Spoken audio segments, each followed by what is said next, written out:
The lecture hall was a marvel of galactic architecture, a gravity-dampened bubble of serene blue light and gently floating seats. Inside, beings from a dozen star nations drifted in postures of attentive comfort. At the focus of the chamber, Professor Krillix of the Velocians, a willowy entity with iridescent frills, manipulated holographic data streams with delicate tendrils. The subject was astrobiology and planetary classification. Thus, Professor Krillix chimed, his voice a soft melody translated by the universal implants, we arrive at the fundamental axiom of habitable worlds. A species' evolutionary cradle dictates its physiological ceiling.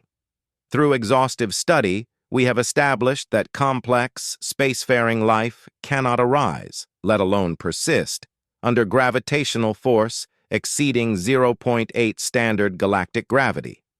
The skeletal, circulatory, and nervous stresses are simply too great. Biostructures collapse. It is a law. The hologram displayed a grim catalog of worlds. Gas dwarf satellites, low-mass planets, floating crystal forests on tidally locked moons. Not a single entry listed a gravity reading of 1.0 G or above. A Plexian student, its gelatinous form quivering, asked, "But what of high-gravity planetoids? Could there not be simple, resilient life?" "Perhaps microbial mats," Krillix conceded, "or slow silicate-based formations, but nothing with a mind, nothing that could look upon the stars, let alone reach for them. No species survives 1G gravity.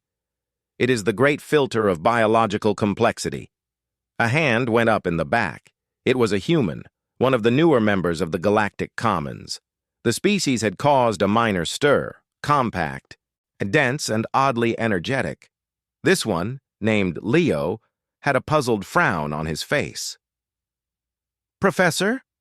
Leo's voice was clear, lacking the melodic tones of the others. "Then how am I not crushed?" A wave of subtle ripples and color shifts passed through the alien audience.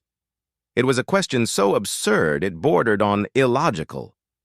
Professor Krillix's frills flushed a mild pink, a sign of polite confusion. "I beg your pardon, Student Leo?" Leo stood up, his movements sharp and grounded amidst the floating scholars. "You said no species survives 1G. Earth, my homeworld, has a surface gravity of 9.81 meters per second squared. That's exactly 1.0 standard galactic gravity. By your law, I shouldn't exist, or I should be a puddle." The silence was profound. Krillix's tendrils froze over the holographic controls. The data stream for Earth, now previously unremarked upon in the general catalog, was pulled to the forefront. Sensors from first contact verified by galactic archives flashed unmistakable numbers. 1.00 G. "There must be an error," Krillix stammered, his frills now deepening to mauve. "The calibration of your primitive sensors, perhaps a misunderstanding of units." "The verifiers confirmed it during our accession," Leo said simply, naming the galaxy's impartial audit guild. "Earth is a 1G world. We've got mountains taller than your atmosphere is thick, oceans that would pressurize most aquatic species' habitats into slurry. How do you think we developed our structural integrity?" Professor Krillix dismissed the class early, his scholarly composure shattered. He retreated to his private chambers, scouring the database. The evidence was incontrovertible. That humanity had not only arisen on a 1G world, they had flourished. Their history showed them throwing themselves into athletics, constructing towering edifices from raw rock and metal, engaging in physical contests for sheer pleasure. According to all known biological principles, their cardiovascular systems should have exploded under the strain of pumping blood upwards against such pull. Their bones should be perpetually fractured. Yet, medical scans from the accession showed a terrifying reality. Human bones were not brittle, calciferous structures. but a composite matrix with a tensile strength rivaling lightweight ship armor. Their muscle fibers were dense knots of terrifying efficiency. A cold, academic dread settled into Krillix's core. The law was not just broken, it had never applied to them. What did that make humanity? An anomaly? Or a predator evolved in a crucible none could comprehend? The news spread through the academic rings of the Galactic Commons like a shockwave. The 1G paradox became the topic of furious debate. Biologists theorized about hidden organ redundancies. Physicists suggested local space-time distortions. Philosophers pondered the implications of a fundamental law being so casually defied by a newcomer species. Professor Krillix, his reputation now tied to this mystery, requested a research expedition to a human habitat. He needed context to see the impossible biology in its natural, or rather, replicated, environment. He was granted permission to visit New Everest, a human generation ship-turned-orbital colony currently docked at the edge of Velocian space for trade. He was met at the airlock by Leo. The human smiled, and a gesture Krillix was still learning to interpret. "Welcome to the neighborhood, Professor. Thought you might want the full tour." The moment the inner door opened, Krillix felt it. It wasn't the gravity itself. The ship was calibrated to a gentle 0.8 G in the docking spine for compatibility. It was the everything else. The sound was a vibrant cacophony of footsteps, laughter, and clanging metal, not the soft hum of his world. The air smelled of ozone, organic compounds, and something called coffee. But most shocking were the humans themselves. He saw them in motion. Two humans playfully wrestled over a device, their movements a blur of controlled force. A maintenance worker, clinging to a girder with one hand, used a powerful tool with the other, the vibrations traveling through the structure. Children ran past, their footfalls thudding on the deck plating in a way that made Krillix instinctively flinch. Their play involved throwing and catching a weighted ball with speeds that seemed lethal. "Your children," Krillix managed, his translator struggling with his awe. "They exhibit such forceful interaction. Is it not dangerous?" "Dangerous?" Leo laughed. "This is light play. Our kids on Earth jump off things for fun. We call it testing your limits. Our bones get denser in response to stress. If you don't use them, they get brittle." Krillix's frills lay flat against his body in a sign of profound disturbance. Adaptive bone density? It was a nightmare of biological engineering. He was shown the ship's gym. It was a chamber of horrors. Humans lifted absurd masses of metal, not with anti-grav assists, but with raw muscular contraction. And they ran on spinning belts at speeds that would exhaust a Velocian sprint courier in seconds. They engaged in simulated combat, absorbing blows that would shatter Krillix's crystalline internal structures. In a quiet observation dome, overlooking the star field, Krillix finally voiced his turmoil. "You live under a constant, crushing force. Every movement is a battle against a power that holds galaxies together. How are you not perpetually exhausted, in agony?" Leo leaned on the railing, the simple act showing no strain. "Crushing. Professor, to us it's not crushing, it's embracing. It's what holds us together, it's what gives us strength. You feel light on your world. We'd feel unmoored, weak. Our bodies would start to waste away. We need that pull, that resistance to be whole." He looked at the frail, elegant alien. "Your axiom isn't wrong for you. It just never considered that survival isn't about enduring gravity. It's about being forged by it. You built civilization by mastering energy fields and gravity dampeners. We built ours by mastering load-bearing and leverage." The revelation was a tectonic shift in Krillix's understanding. Humanity didn't survive 1G, they required it. Their technology, their psychology, their very architecture was born from a world view where the universe was a weight to be lifted, a mountain to be climbed, a pressure to be overcome. It was a philosophy written not in equations, but in their steel-like ligaments and pounding hearts.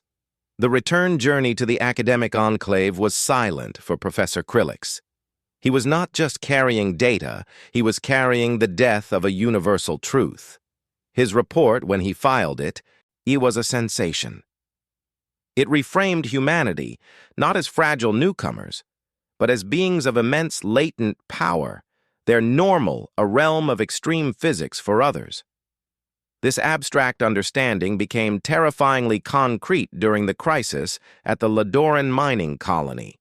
A massive gravitic reactor used to compress stellar gases suffered a catastrophic containment failure. The fail-safes had activated, erecting a multi-layered stasis barrier to prevent an explosion, but it created a nightmarish byproduct, a fluctuating gravity field within the colony, spiking unpredictably between 0.2 G and 2.5 G. Evacuation was impossible through the barrier. Rescue ships could not enter. Inside, the Ladorans, a species evolved at 0.4 G, were dying. Their bodies could not cope. At low G, their fluids pooled, organs failing. At high spikes, limbs snapped, internal structures collapsed. Desperate, the Galactic Emergency Council sent out a plea for any species with high gravity tolerance. The human vessel, unyielding, answered. Professor Krillix watched the live feed from the rescue command ship, a knot of dread in his core. He saw the human shuttle, built like a lifting wedge, pierce the stasis barrier with brutal simplicity, its inertial dampeners screaming in protest. On the ground, the human rescue team emerged. They moved in a low, powerful crouch, their movements adapting seamlessly as the gravity lurched. One moment they surged forward with powerful strides under heavy G, the next they bounded carefully when it dropped, always in control. They did not float the injured Laterans out on anti-grav gurneys. The field would have shredded such tech. They carried them. Krillix watched a human female, identified as Specialist Chen, lift a fully grown Ladoran miner in her arms and with two of her teammates sprint through a collapsing corridor as the gravity surged to 2G. To the Ladoran, it was a crushing 5 times his normal weight. To Chen, it was a heavy load, but a manageable one. Her legs drove like pistons, her boots leaving impressions in the metal deck plating. Leo was part of the engineering team. Their objective was the reactor core to stabilize the field. The path led through the central shaft, where gravity was most chaotic. Krillix saw Leo climb, not with magnetic grapples, but with raw strength, his fingers finding purchase where none seemed to exist, his body weathering gravity waves that would have turned any other species into paste. They worked on the reactor controls, a manually turning massive manual override wheels, a design considered archaic and barbaric by galactic standards, because in the storm of distorted physics, simple mechanical force was the only thing that worked. A human with a wrench, applying torque that could bend steel, sealed a leaking conduit. When the field stabilized at 1G, the human team was standing, breathing heavily, but unbroken. Around them, the environment was a wreck, but they had created a pocket of stability. For the Laterans, 1G was still a deadly weight.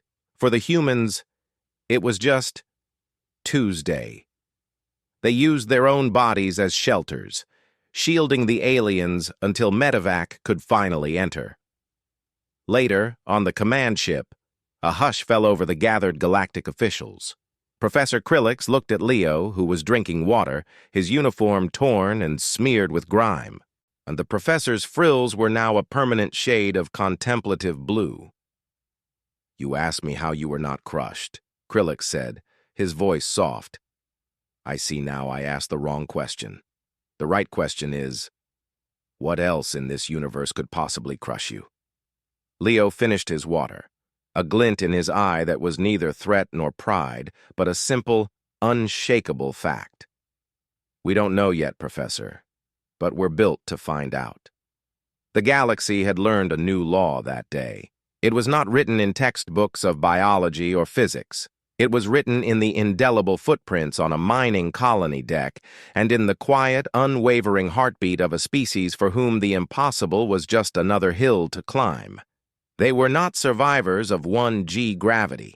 They were its children, and the stars, they were beginning to realize, might just be the next peak.